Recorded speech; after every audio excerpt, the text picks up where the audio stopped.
Chris, welcome to the show, my man. Yeah, thanks for having me, man. Looking forward to some good conversation today. Yeah, man. I think there's so many different angles that we could take the conversation here, but I think based on your story and experience and our audience out there, it's interesting because there's so many men that are waking up in today's world, and a guy that's over 30, 35 has maybe built some level of success, and he's realized he's chosen an easy path in so many different ways of his life, and he's seeking some level of maybe mental or physical resilience. So I'd like to maybe kind of tee it off there with the guy comes to you and he's achieved some success career wise, financially wise, and he's really looking at himself in the mirror and he's not all that he should be. Where do you really get the discussion and conversation started with him? Yeah, I discuss essentially at the end of the day, it's like the SAID principle, specific adaptation to imposed demand. But thinking about this on the mental and emotional side, it's I call it the 6 Ps. So it looks like a square root symbol. And we're going to think about this in like macro cycles, things that cover the scope of years and decades, as well as micro cycles. And it's important to make that distinction and understanding kind of where you're at in this process at any point in time is really, really valuable. So the 6 Ps is the precipice. So if we're looking at this square root, it's right on the little side of it, right before you drop down into the pit. So it's the precipice, the plunge after you've taken that leap. And you could think about this in some larger places in life, and we've all been through it. There's really kind of like biological drivers at the end of the day for a lot of this, from like moving out onto your own, starting life as an adult, right? There's a lot of fear, anxiety, but there's these drivers that make you walk into that unknown, to take that plunge into that new experience. So we got the precipice, the plunge, the pit, the pull. And the pull is just that long ride of digging yourself out. And then we have the peak. This is where we're going. And this is really an important thing to frame when we're talking with leaders and how you lead organizations as well, because every bit of change is always it's personal, whether it's organizational change. It's not, some new org strategy or business strategy. It's like driving change in people and being able to create the pain in the moment being greater than where you want to go, and your ability to tell that story on an individual basis, and to yourself as well, because it's like, I need to get to that place, and there's this chasm in front of me, and we're going to walk into that chasm. There's going to be tons of unknowns. It's going to suck. There's going to be some horrible things. We're going to learn, and it's a long road out of it to get to that other side. So just a little bit of a tangential, shift aside there. And then we've got the plateau. That's like taking the moment, the rest, the recovery, but not spending too long there. That is a big problem. And that's where a lot of people kind of stagnate, is they've made some of these big moves in life. And this is the majority of the world, if you look around, where, all right, they had those big biological drivers moving out on their own, saying hi to that hot number, across the way in the bar in their early 20s, or wherever it was. Right. And then, taking that to the next step of marriage and, oh my God, kids and big career move.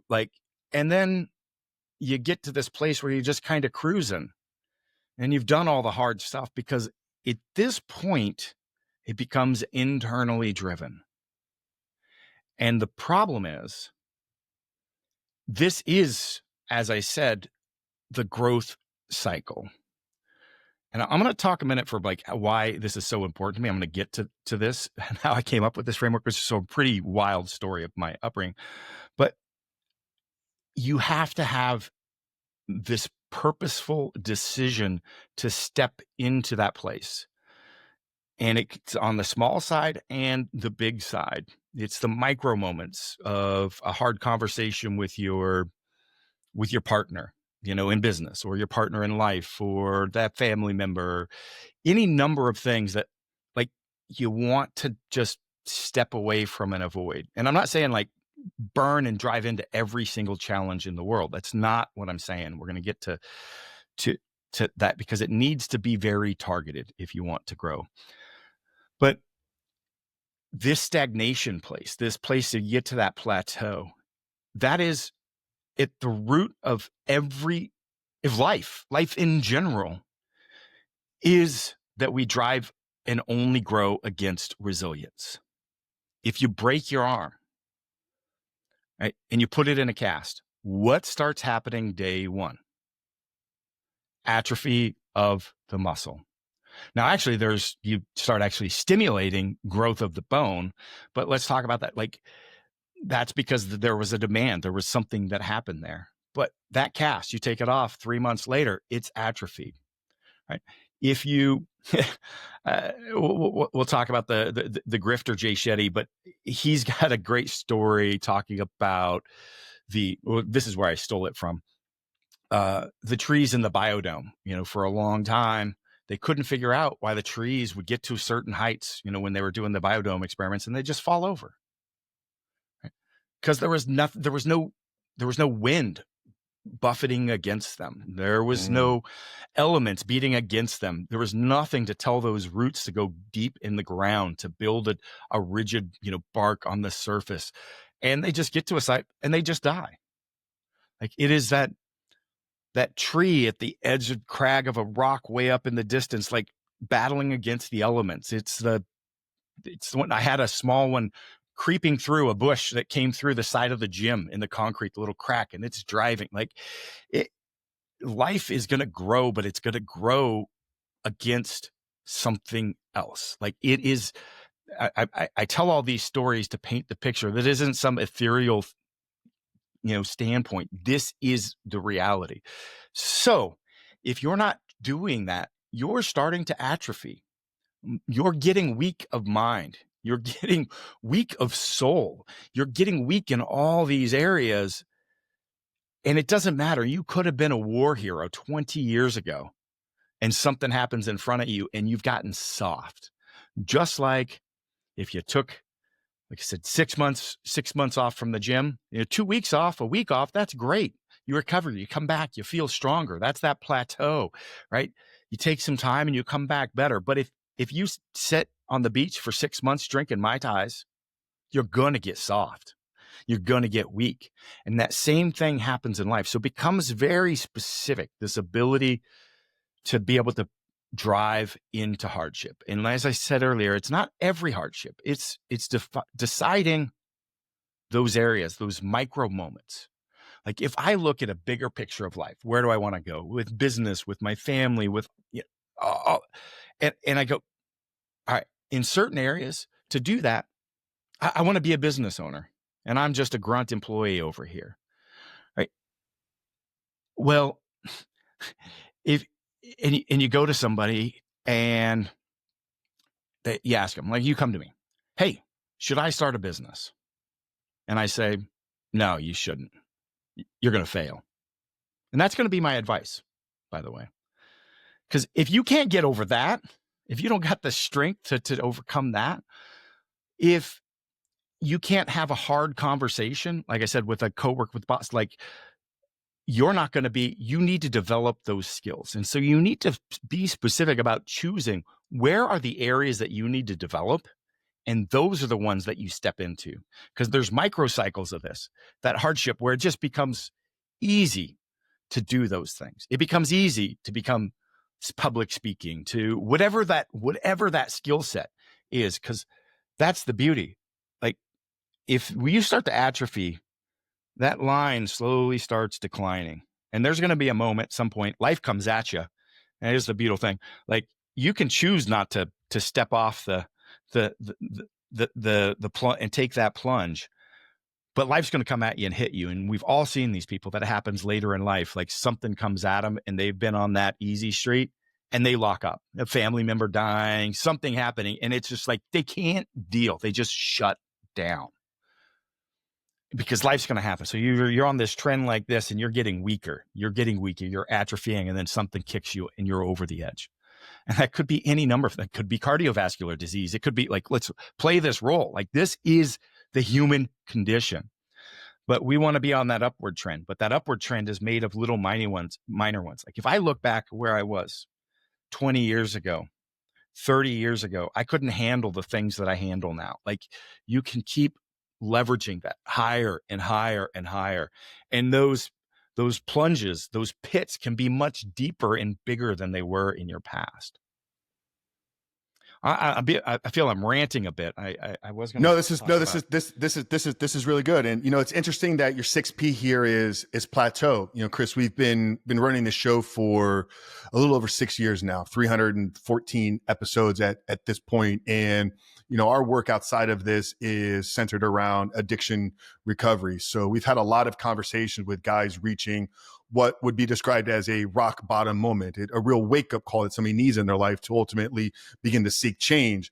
But a lot of our conversations in the entrepreneurship success space have been anchored into this plateau that you're describing. And I've kind of begun to label these things as rock top moments. So guys, from my experience, they're signaled by change by two different experiences. A rock bottom, you're at the risk of losing everything. It kind of wakes somebody up to begin to seek change. And that's our work in the addiction recovery. But a lot of the successful guys, you use the example of sitting on the beach, sipping Mai Tais. We've had many conversations with founders of companies, guys that have made all the money in the world, $20, $30 million plus exits. They leave that, they stop chasing, they stop pursuing, they stop having a pull in life, and they reach that plateau where they realize like there's no more meaning, and it wakes them up to maybe pursuing something deeper.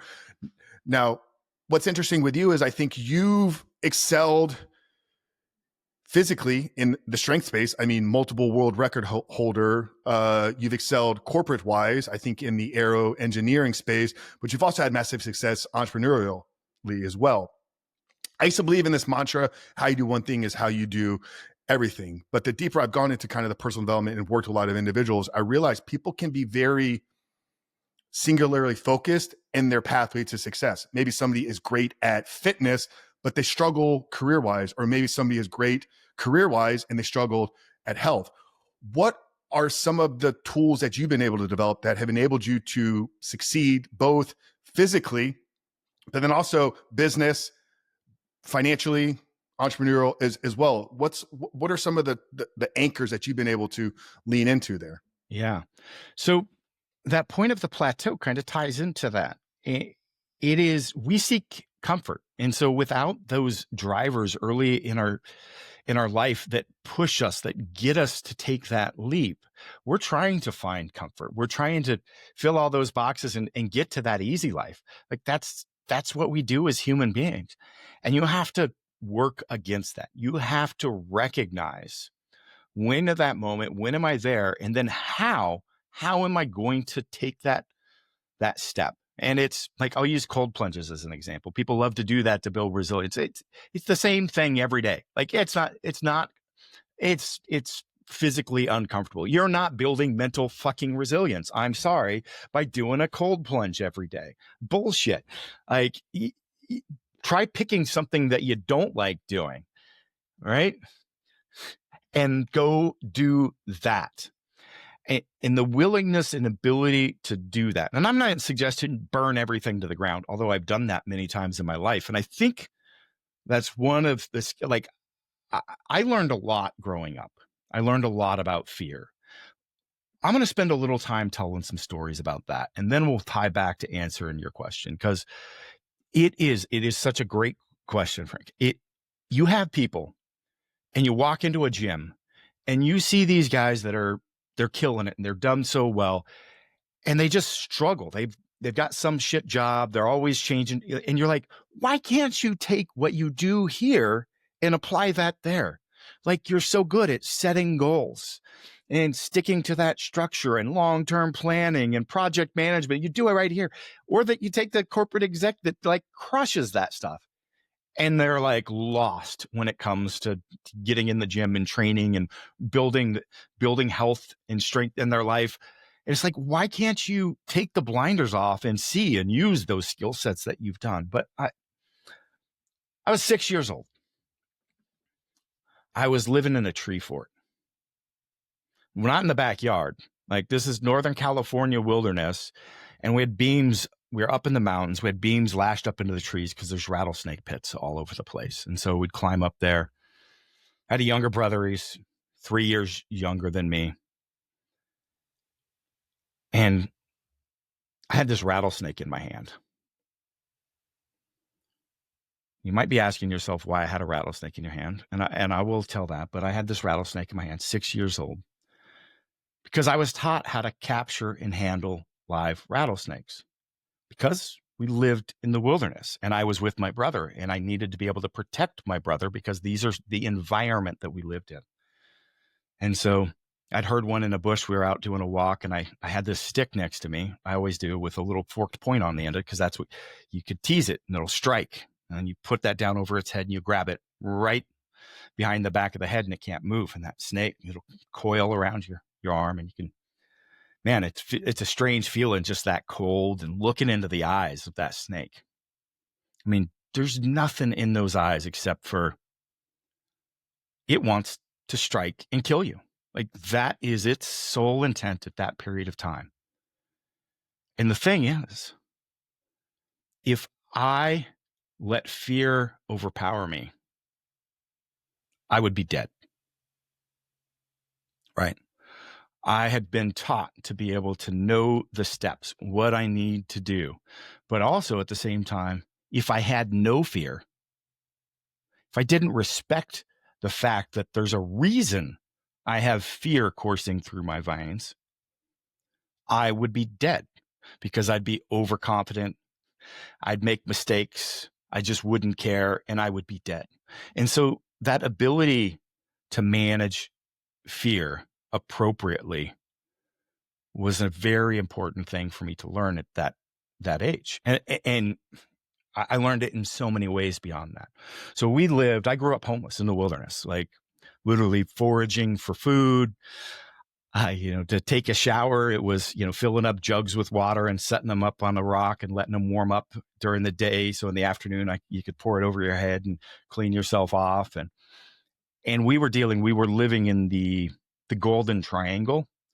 So actually, there's a documentary movie about where I came from. It was called Murder Mountain.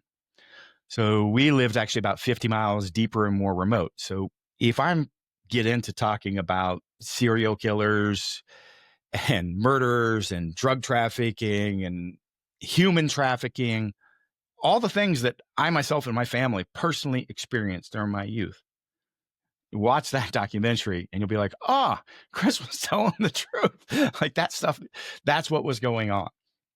And this is where they were growing. It was the hotbed for growing weed. And it was, out there was people with machine guns. There was a lot of people drawn to that area. And their serial killer tracked my mom, like crazy stuff. Like, every type of trauma I have experienced and dealt with during the course of my life.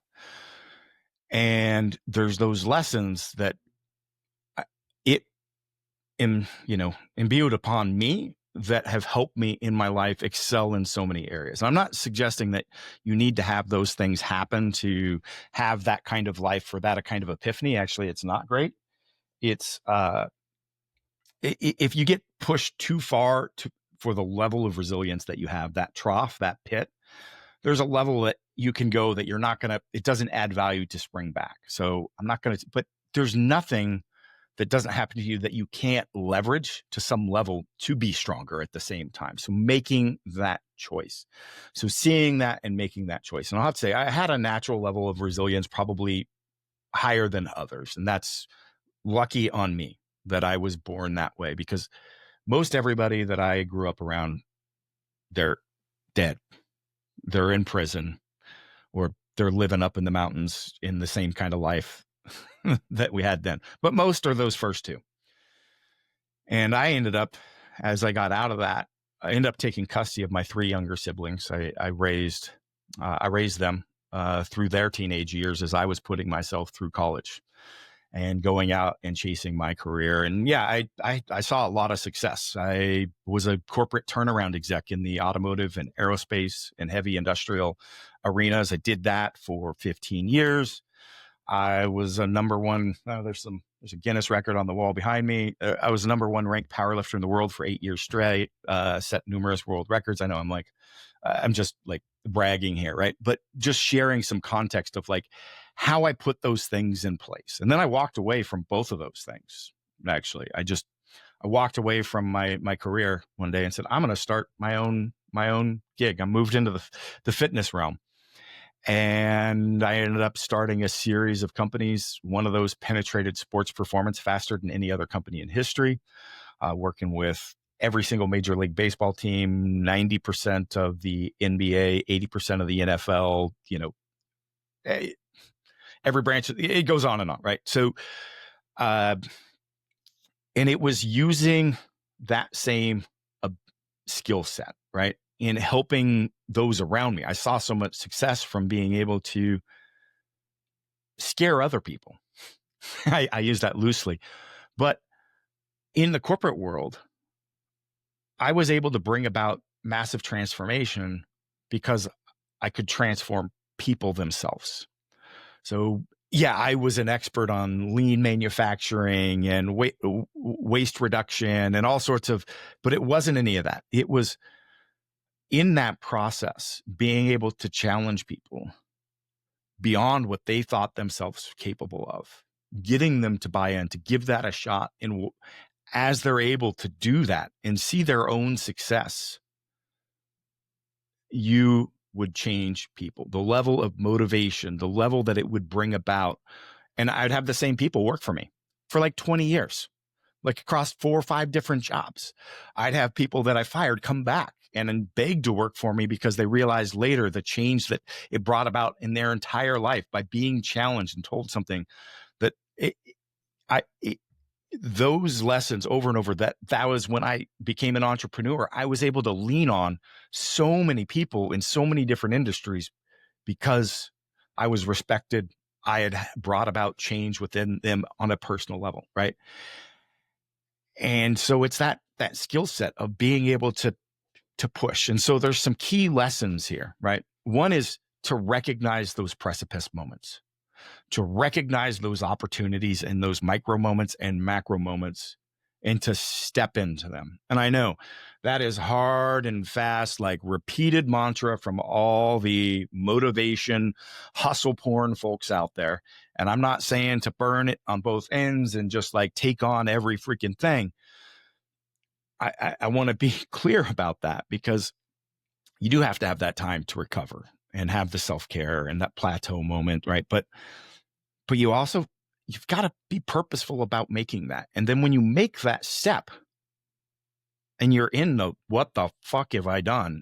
When you're in that moment, in that free fall, that is your opportunity to learn more about yourself.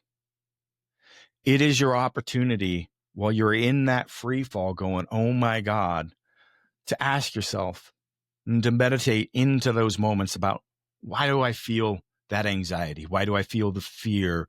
Why do I feel the shame? Why do I feel like whatever it is? Maybe it's depression. I don't care. You're going to spend time in that and dive deeper. That's the opposite of what everybody else tells you. Like, was it no fear? Bullshit.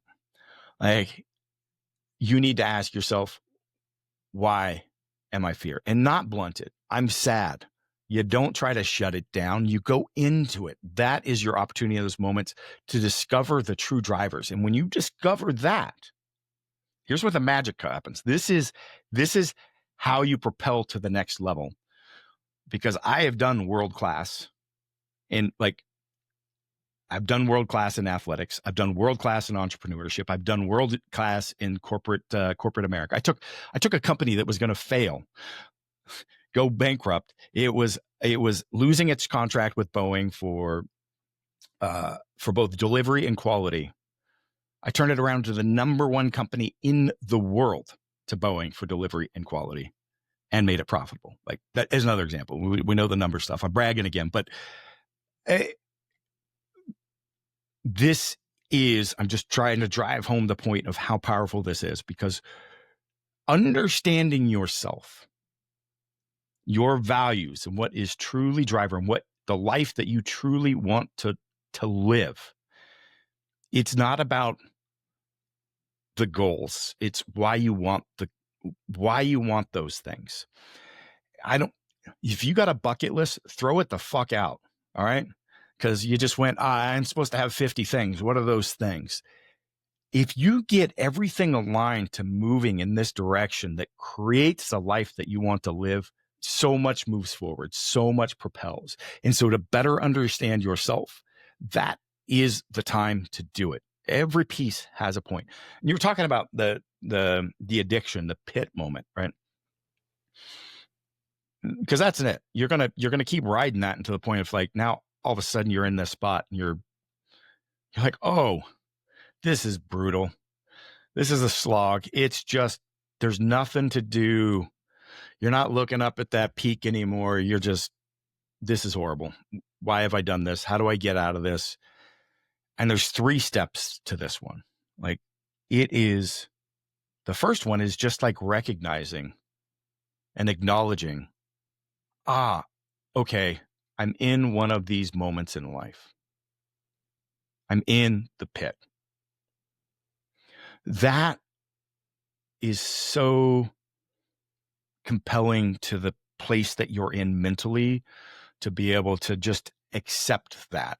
Because once you do that, now you can take and trick yourself, and not trick yourself so much as you can start telling yourself the story of what it's going to be like when you're on the other side. Like, okay, this is the moment. This is what life is made of. I'm going to be so proud when I get to the other side of this. This is, if you want an action book life, it is built of being in the pit and overcoming that and moving on. And these are going to be the stories that you tell your grandkids, or you'll write a book like I've done, or any other. And to articulate it, like, go take any business book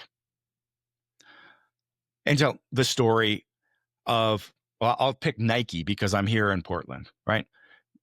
Go read through it, or your organization, whatever organization you're in, if you've been for a round, they'll tell the stories of the glory days. The glory days. You should have been here when. The Phil Knight's book just romanticizes, this time in the, 70s and 80s. And, he's moving from one bank to the next, trying to find financing. The company's going to be over anytime. Now teleport to that moment in time, and you talk to those people, and they couldn't wait. It was the worst. They couldn't wait to not be in it. Life's going to be so much better when we're over here. Well, fast forward a decade later, and now they're telling you should have been here. Oh my God, it was the time. That is the story of life. So I'm telling you from my experience, I'm telling you from experiences that you can go ask people around you in businesses, or go pick up a business book off and read it. They're all the same. Oh, I'm in one of those right now. Right? That is going to be the motivation that you use to leverage. And leverage, like, I care. So it's acknowledge. It's celebrate. Celebrate that you are there at that point in time. And then leverage. Leverage that to be your best performance and bring about your best work, your best effort, right? You're going to bring that, your A game, because of that. So acknowledge, celebrate, and leverage. That can take you so far. And these are the things that I learned in that life growing up. And I didn't really put together what I was doing until I was much later, and kind of reflecting on, like, why am I seeing the success? What are the tools that I'm actually putting in place that are delivering these results over and over again in different environments? And I'll tell you, a year and 2 months ago, I had my company. I mentioned the one that penetrated sports performance faster than any other in history. I had 3 investors that were all billionaires, that all had their in-house corporate attorneys, and, just stuff. I'm just actually honestly not that interested in living a life kind of focused around that stuff anymore. And, that got the best of me. One of those the company was hostily acquired. Like, it was ripped away from me. I was let go from this new company and stuck with a few $1 million in debt. And I sat on that for a day. And the day after that, so that was Monday, semi-truck showed up, by the way, loaded up all the equipment, all the inventory. Just employees called me up after I'd gotten off the call with the attorneys going, hey, you're let go. And they called me up an hour later saying, hey, semi-trucks are out back. They're loading everything up. They're telling us we're all out of jobs. And they let go of the 50 people, and they took the company and moved it across the nation because they had a different plan. And I sat on that for a day. And the next day I went, all right, this is the best thing that could happen for me. And literally, that wasn't some made believe. When we talk back to fear, when we talk back to aligning your vision and how you want to live and making sure that you're moving that path, you can find so much clarity. Fear is a blinder. When you're sitting there afraid that you're going to lose your job, afraid you're going to, your company is going to get taken, you're afraid that, oh my God, how am I going to make the mortgage on my house? I'm going to be homeless. And trust me, all those things wanted to whirl in my head. But if you let them, you're so focused on making those outcomes not happen versus rip those fucking blinders off and be able to see the potential. And there was a massive potential for me. I mean, just enormous, because I was an expert in biomechanics, and that's what I penetrated that world with. But I was limited. I couldn't talk about certain things on social media because I had all these investors that they didn't like this meme or that meme. I couldn't talk about peptides, for example. I couldn't talk about these different avenues that I had literally been in for almost 20 years with the same framework and thought process that helped me develop the tools that were used. It was a larger system, but I couldn't touch on this larger system and how all that worked together because of all this and my ability to go back to be a single enterprise, or well, me and my wife, and just go, this is what I love doing. I love coaching people. I love transforming people. Like, that's what I loved about my corporate career. And I love this larger system of how we can actually drive massive change in people's, in their resilience. And that's across the board. The recovery modalities, they're like what we can do with physiology today and the tools that are available to us is absolutely mind-blowing. And to be able to start doing the education and be involved with coaching people on this stuff, I'm like, this is where I need to be. This is the best thing that could have happened to me. Yeah, I got to figure out how to deal with this couple $1 million of debt. I got to figure out how to deal with the mortgage next month because I don't have a job right now. Like, there's some stuff I got to deal with. But if you truly know who you are, you can see the opportunity with every shifting pattern in life. Well, that's a really good transition. I think it's an incredible backstory, and hopefully a lot of people are kind of woken up to their situation in life is not as bad as they're perceiving it to be, and real change is possible. And it starts with that awareness and that decision. And a lot of the mental stuff is hit on pretty regularly here, right? And it's waking the people up. And now it allows us to transition to the work that you're doing more today, which is the optimization of the biology and physiology of things, right? Because you can have all the mental fortitude that you want, but if you're working against your own biology and your physiology, like, change is going to be difficult to make. Like, it's going to be, you're going to be working up against a brick wall every single day. So I think transitioning into maybe some of the peptide optimizations, because I know that's really where a lot of your focus and work is being done today. And obviously peptide have been around for a decade plus, right? Kind of mainstream, really, probably a little bit longer than that. I started getting involved with peptides in the early 2000s, honestly. So, and the framework I use to think about them really influenced everything else that anybody that may have your audience may have some people in it that know who I am or have followed me. And you would see things through the years, like me releasing a flywheel product, the blood flow restriction I would do like the day before I, would be training for my 1,000-pound squat. And then my prep that day was another type of blood flow restriction. And like it was all tied together with this framework. So for example, like I was an expert in biomechanics. I made the best biomechanically sound barbell equipment in the world. Like just that's what it was. I think the one that I really got familiar with was a variation of the bar that So, and it looks like those bars, but it's very different than a safety squat bar, right? Because it's what I used is the ability to change the load in space as it relates to your body mass. And that changes the neurological inputs to the body. So we're literally manipulating what's going on in the body. But more importantly, as it relates to these other concepts, so there's a few things there. When we do that, we can actually change the state of, I would say neurological arousal, but that's not accurate. It's the ability to turn off the traction control. The little button on your car that you think turns takes the wheel that's slipping and takes the power and puts it to the wheel that's gripping.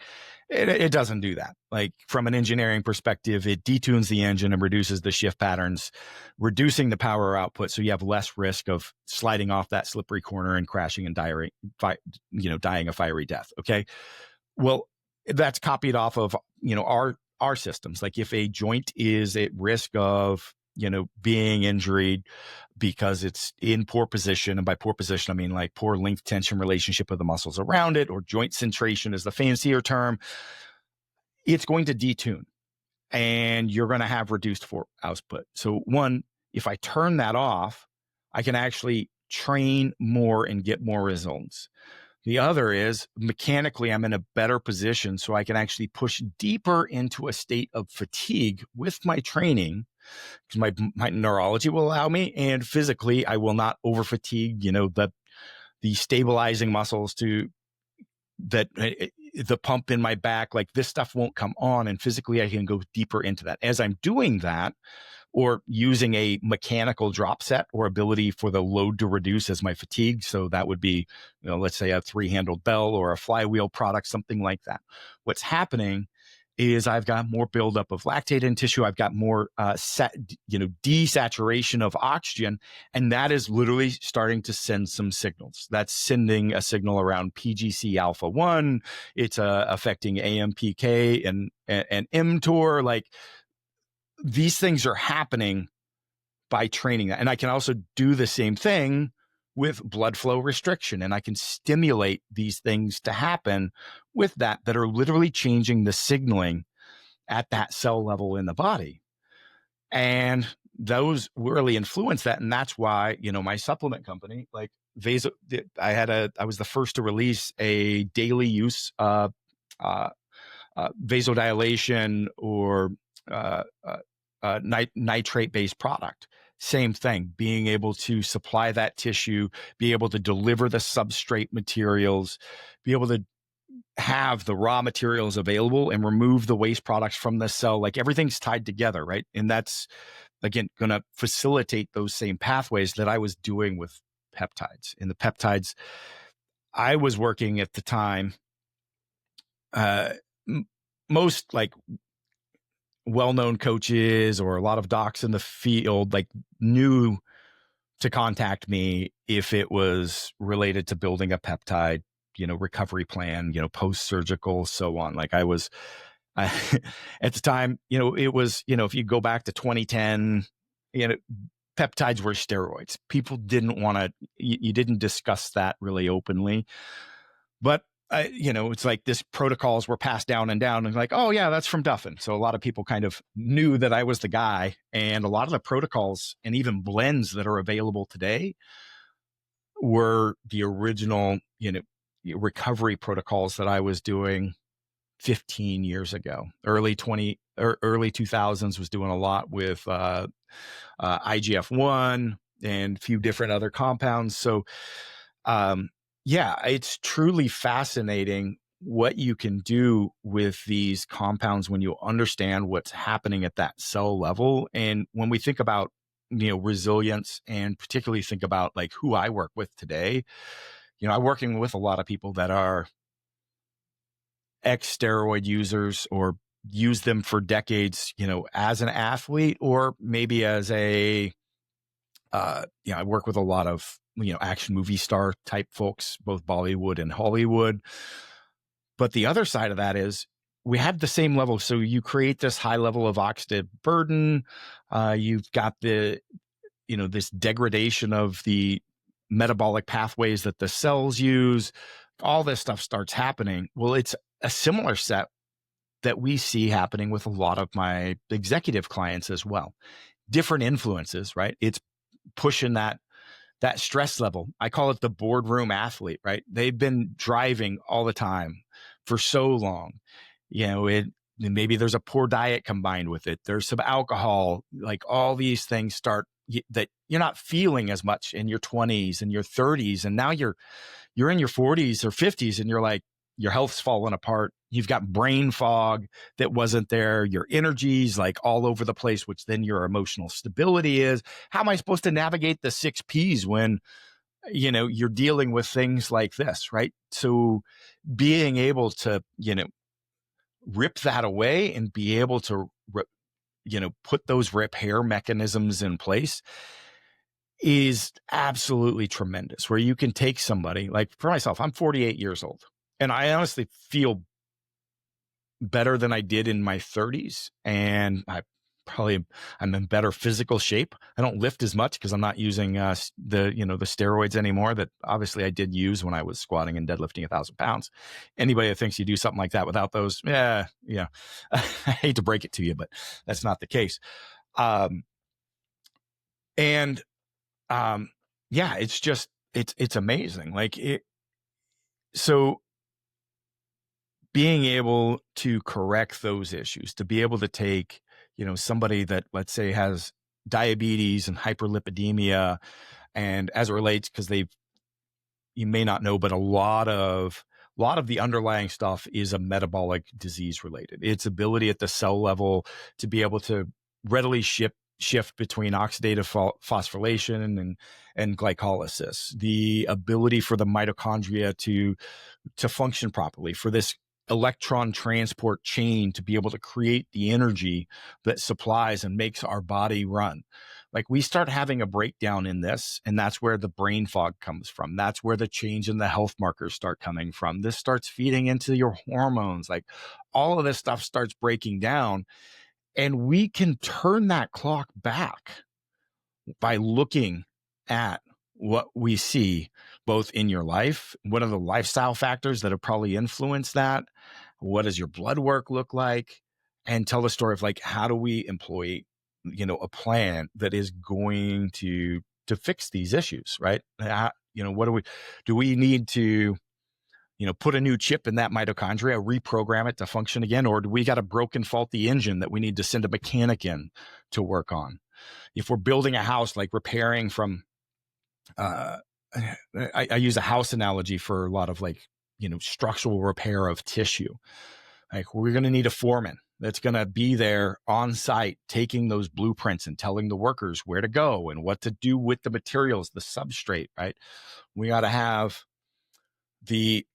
we've got to have the architect, the one that is creating that and turning it into a 3D model. We've got the master craftsman that can come in and take that to the next level. A firefighter that keeps the inflammation down, which, again, we see a lot of that kind of developing with our executive clients because of the stress exposure, the not getting sunlight, the, bad diet, the alcohol, like all these things start playing a role. And this is a big one, because if we've got a lot of inflammation, these signals, these messengers can't get through.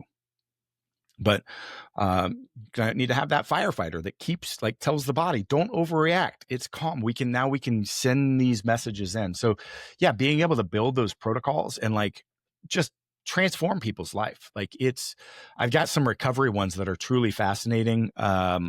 I did a video the other day detailing an individual that detached both his quads, couldn't walk, was in a wheelchair, had him back and lifting. And by lifting, I mean, he was deadlifting 700 pounds 12 weeks later. He totaled 2138 shortly that after. And, in the standard model of care, like 50% of people never return to sport or return to play. Like it being able, being able to start walking for 2 miles at 9 months is considered good. And we're talking about no pain, no stiffness, and competing at the 0.001% of the population of the world. Like, it's impossible. Like, you can't do that. And being able to deliver results like that is why I consult with a number of regenerative surgeons, doctors in that space that are doing stem cell work, because they've never seen results like that outside of like gene therapy. But unfortunately, I can't talk about a lot of case studies in the other space, because again, I can only talk about clients that have said, hey, it's okay to publish something, which is not a great deal of those. But yeah, you can just go in and, just deliver life-changing results to, clinical markers, like I said, diabetes, lipid issues, autoimmune disease, and then the energy levels that you're dealing with. I mean, it is literally turning that clock backwards. And the fact that we have these tools available to us today, like, it is, the game of medicine is going to completely change as more and more of this gets, known by the general public and understood. Yeah.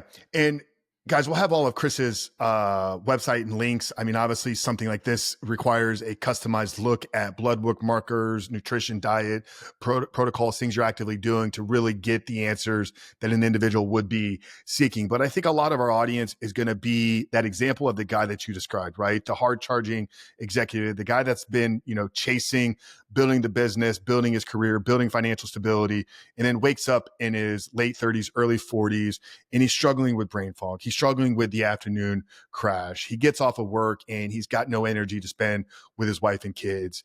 If we can get as maybe tactical or precise as possible, specifically for that individual, what are maybe the top 3 peptides that this guy should be looking at implementing, and how does he integrate that into his already current training and nutrition? And maybe what are some of the other things he needs to be making sure that he optimizes, in addition to just, pinning himself 3 to 5 times with some peptides, hoping that it's all going to work for him?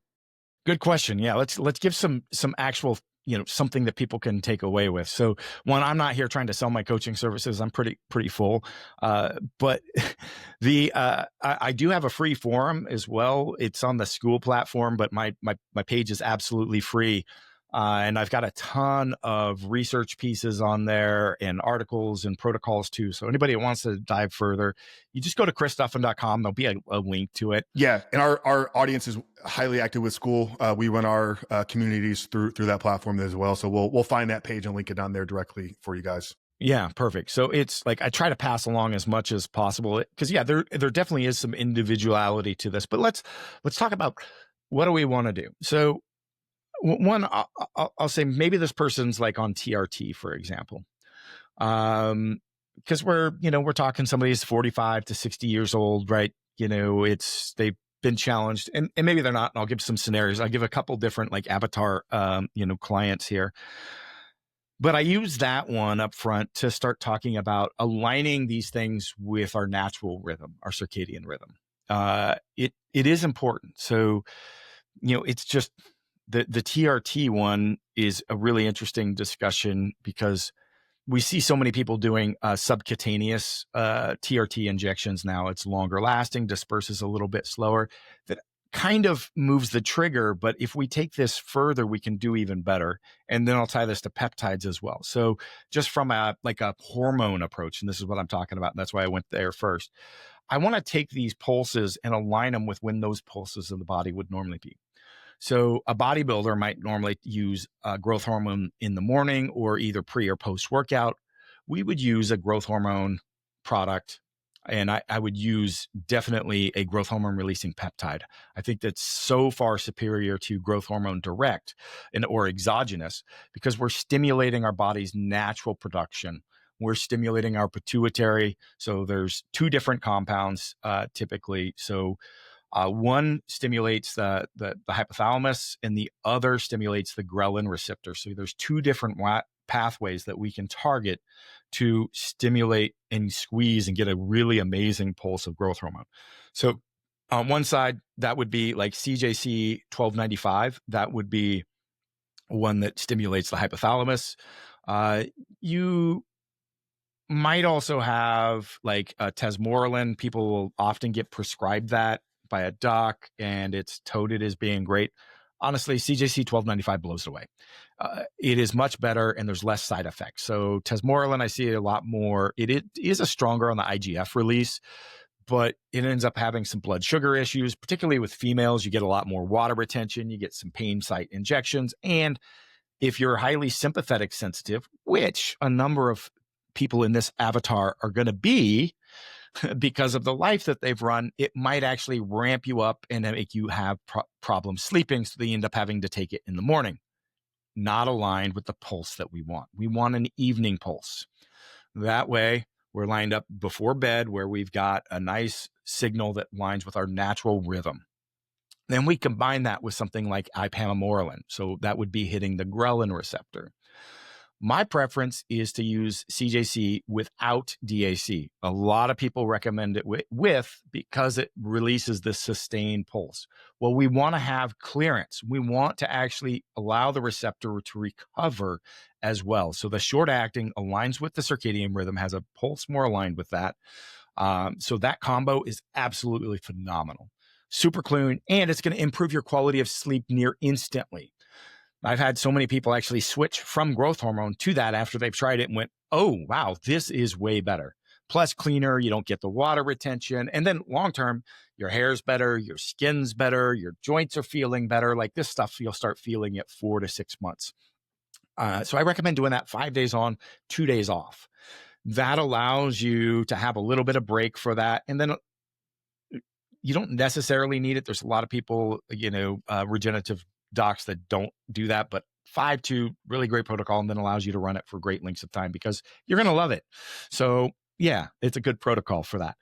So with that, I like to mix in some things that also improve the signaling pathways. Right. So what do I mean by that? Well, as I mentioned earlier with the inflammation, and there's many other things, like if the cells are for use of a better term, in fight or flight syndrome, they're not going to want to respond. If you've got some GI issues that, we've got some Crohn's, other stuff going, like we're going to need to calm that stuff down. We need to get the body in a more normal state. So, if you've got issues like that, I would put in a product like tributyrene or butyrate. It's going to be really good. It's a short chain amino acid, and it's going to help stimulate, again, the signaling that peptides do. It's going to make them more effective while also kind of dealing with that issue.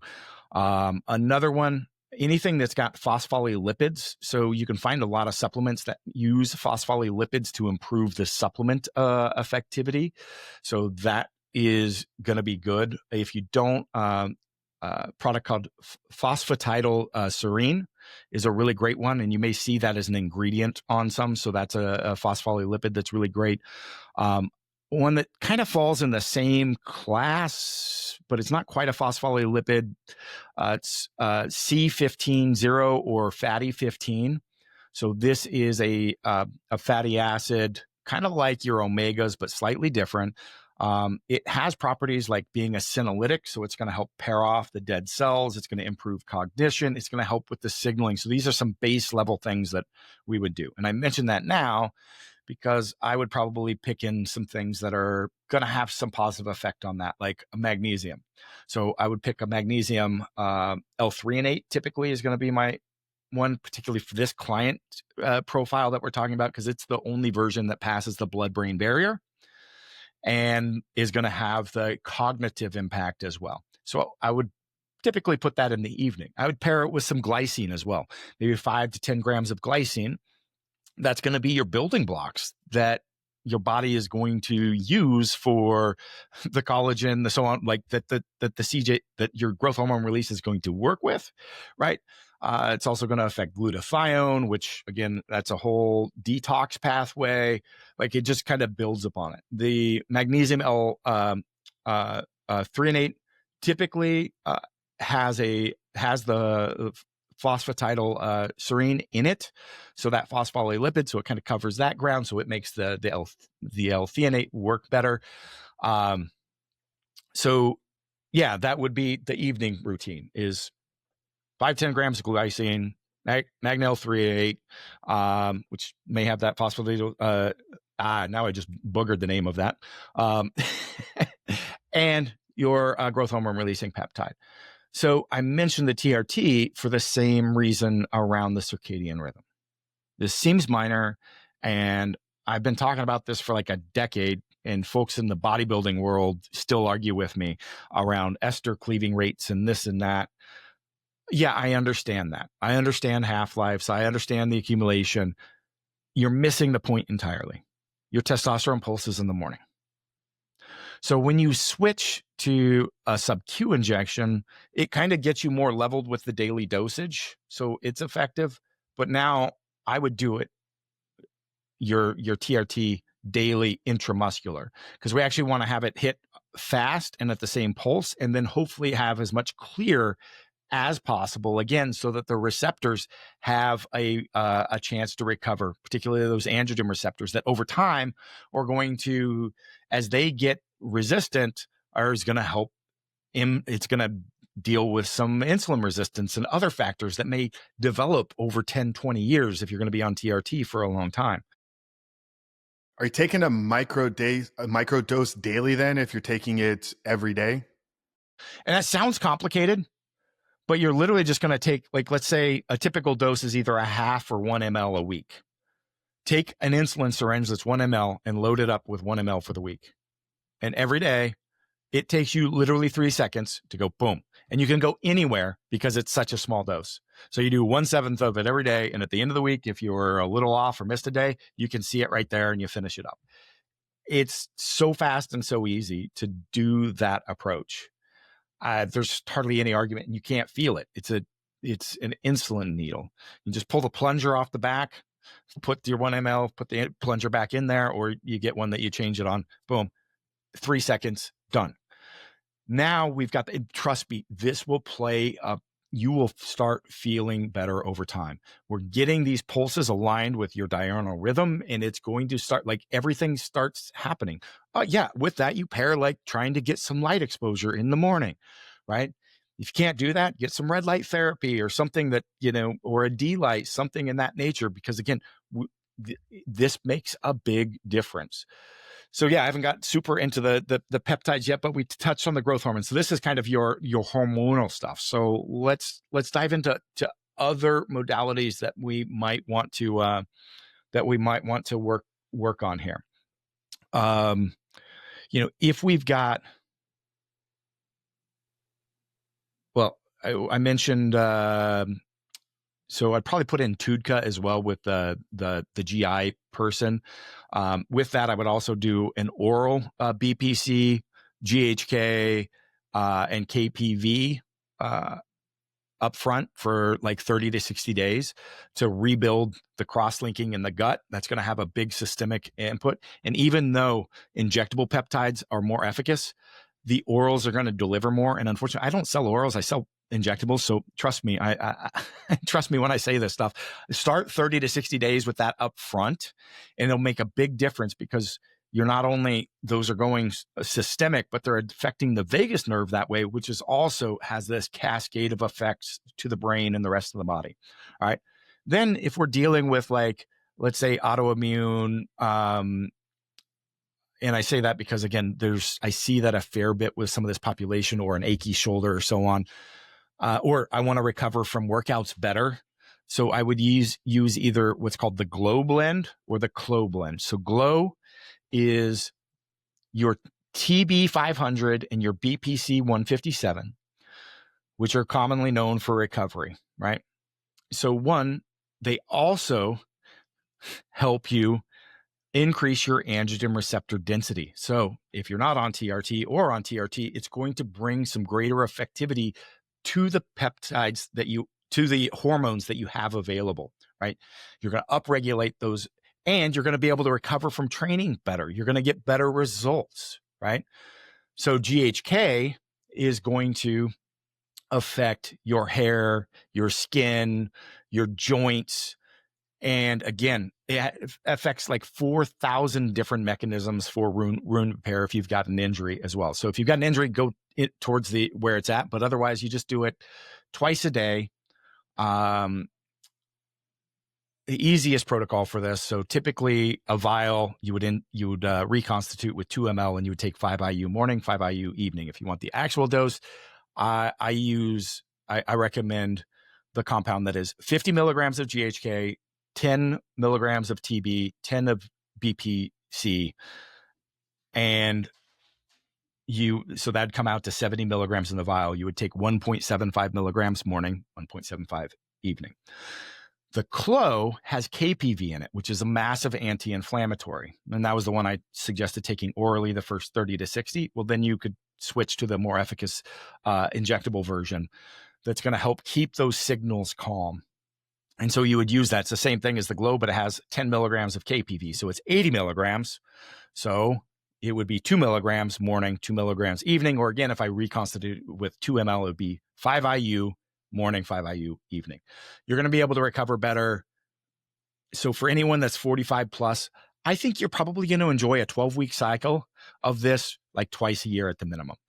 If you want to run it more frequently, so by 12 weeks, I'm usually recommending going 5 days on, 2 days off. That is going to allow you to have a vial last a whole month. It's mostly a cost-cutting measure. If you've got an injury, I recommend running it every day, 7 days a week. But if not, 12 weeks on, 8 weeks off, 6 to 8 weeks off, and repeat. If you really like it, you could do that kind of through the year. If not, you're probably really going to like to do it like twice a year, because again, it's going to just bring everything back. Your joints are going to be better. It's going to have a positive impact on the skin, the hair, all those things, right? So that's just base level stuff. Now we get into recovery of mitochondria. One, big fan of ketones, beta hydroxybutyrate, really great. Acetylene L-carnitine, absolutely tremendous. So speaking of that, we were talking about androgen receptors earlier. So let's say you're a full natty, but you want to boost your hormone levels. 1,500 milligrams of Alcar and 1,500 milligrams of L-tartrate twice a day, 3,000 total. 6 weeks on, 4 weeks off. Man, it is powerful. There's a bunch of other stuff I'd probably do with someone if I looked at their blood work, because we need to look at SHBG, LH, FSH, and we can just hire that in. Typically, I can bring up somebody's natural test points around 300 to 350 points with some herbal supplements, right? That's pretty decent. Acetylene L-carnitine also enhances mitochondrial function. It also helps deliver and transport those fats into and make it available to the electron transport chain to be able to consume for energy, as well as impacting how the mitochondria functions as well. So I'm a huge proponent of that. If you combine Alcar and ketones in the morning with like a 2-hour fast, particularly an injectable Alcar, man, it is super powerful for resetting your energy system. So improving that ability to switch into oxidative phosphorylation, because typically you're more stuck on the glycolysis side than oxidative phosphorylation, and it really sets that for the day. So super powerful. That's a really thing. Like if I've got somebody that's diabetic, pre-diabetic, with lipid metabolism issues, I'm going to do that. If not, I'm just going to go into have them take some Alcar. Maybe they don't want to deal with the injections. That's fine. And then I would go into some mitochondrial peptides. SLUPP 332, absolutely phenomenal if somebody wants to lose some weight, feel better, have some good energy. I like to do that just on workout days, so 3 or 4 days a week. That way you can run it pretty continuously. If you cycle it, if you want to use it every day, if you're really focused on weight loss type things, you're going to have to look at some of the cycling protocols around that. Um, if you really want to step that up, I talked about the reprogramming the mitochondria or fixing the broken engine. That would be MOTS-C is absolutely phenomenal. And MOTS-C, that's going to be a morning product or pre-workout as long as it's not too late in the day. Typically, you're going to want to take at least 20 milligrams a week to be effective. It is a fairly expensive product. So it's typically 10 milligrams, 2 to 3 days a week on your training days. But it is absolutely phenomenal, improves your blood glucose levels, your everything across the board. I mean, it's amazing. SS31, you would put in intermittently. It's going to come in and repair that engine or the broken mechanics of it. If I'm combining the two together, this is super expensive, but man, it is a moneymaker program, is 5 milligrams of SS31 before bed and 5 milligrams of MOTS-C in the morning, just on a, 5, 6, 7 days a week. That gets you, 20, 30 milligrams of each a day. Otherwise, you want to use SS31 at a higher dose kind of on your lower energy days. But if you do that smaller dose before bed, then you've got the recovery window overnight, then you kick it up with the MOTS-C in the morning. Trust me, your energy levels, your cognition, like there's a ton of cognitive peptides out there. You're not going to waste your time with them just because you start functioning so well. Your clarity, your mental, like it's just absolutely phenomenal. So those are some quick dosage on the SLU-PP. I missed that. There's a lot of conversation around that out there. First, I see people see great results with around 400 mcg, maybe 600 mcg, post workout or in the afternoon, training days. Works great. So there's people that are pushing that way higher, but I also see a lot of side effects and a hit or miss. Like I'm all about minimal effective dosage. Like that works great. And that can be taken orally or injectable. If you're injectable, you'd probably take the dose down a little bit. But typically I sell an oral version. Actually, I sell both because some people are really convinced that only the injectable works. Trust me, the oral works. I've got both with urolithin A. So urolithin A is another. It's an herbal compound, kind of a derivative of pomegranate, but it's a mitochondrial enhancing product and really works well with SLU-PP. And I sell those as a combo, but you can get them from other people too. Yeah, no, that's very detailed, high level overview. And as we said, guys, we'll have Chris's schools, community, his websites, his links to purchase the peptides all plugged down there in the show notes below for anybody that is looking to go a little bit deeper or get some of these resources readily available for themselves. Yeah, and if you've got some questions, join the community, ask some questions. I suggest doing some reading first on in the community, but yeah, I try to be available to answer questions. And yeah, I'm not out there trying to push. Like if people want my coaching services, they want my coaching services. I'm not here trying to sell it. So. Exactly. Yeah. No. And the fact that it's a free community to join for anybody that is interested, we highly recommend it. Chris has been amazing. I mean, we've spanned the spectrum from mental to your backstory, and then getting a little bit deep into some of the peptide therapies here. So I think that's a great place to kind of end it. As we said, guys, we'll have it all plugged down there in the show notes below. Chris, we love to end every episode here with the same and final question. The title of our show is obviously called The Superhuman Life, and it is dedicated to helping guys level up. And what I deem as kind of the 5 key areas of life: their faith, fitness, finance, family, and freedom. But coming from your background, your perspective, your worldview, and your area of expertise, as we wrap up today's conversation, Chris, how would you define living a superhuman life? I would say it is living a life that realizes your values, that your goals, your activities, the things that you do are the true expression of that change that you want to bring in the world today. So thinking about, life or business as an art form, It's an expression of that, of your values and where you want to see how that impacts the world today. That's the superhuman life. That's the superhuman life. Yeah. I love that, man. Guys, Chris Duffin, we'll have his links down there for you to check out below.